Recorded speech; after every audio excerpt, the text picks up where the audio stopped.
Greetings, YouTube. I saw an article yesterday concerning the Southern Baptist Convention, which is the overall organization which controls pretty much all the Baptist church in the South, hence the name. And recently, they took the members in this organization at an annual meeting held on the June 23rd, only 30 seconds to decide that they were going to sever a relationship that's lasted for 125 years with a Texas congregation because of the church's perceived toleration of gay members. Perceived toleration of gay members. Now, this church isn't endorsing their gay members. They aren't throwing gay pride parades. They aren't conducting gay marriages. They posted pictures of families on their board that happened to be gay. And the Southern Baptist Convention took umbrage at this and decided to kick these people out of the Southern Baptist Convention organization for tolerance. Now, I'd like to say this surprises me, but it doesn't. But I'd also like to say that I find it refreshing, because it makes it oh so much easier to keep track of who the bigots are. Now, I feel sympathy for anyone who's in the southern states in America who is a Christian who is tolerant, because you are saddled with these kind of people around you, and I'm sorry.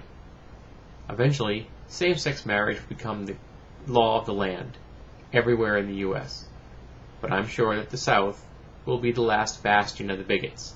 It's going to be a long, hard battle, and I'd be surprised if it didn't eventually take the Supreme Court of the United States to say you can't be prejudicial against people just because you don't like them.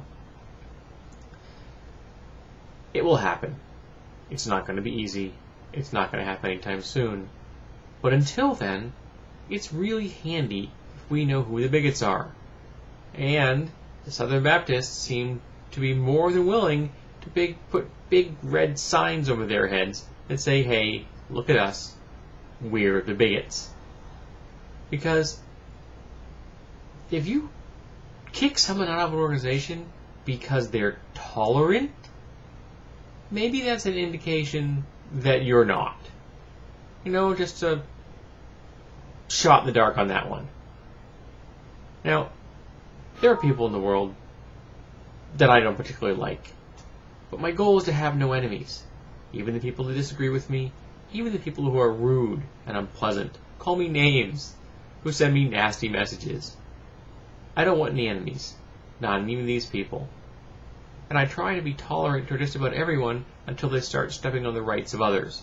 And that's where my toleration ends. I'm a very forgiving guy for the most part, but when you start squashing other people's rights, I've got a problem with that. And I'll tell you, right to your face. If you act like a bigot, I'll tell you, you're a bigot.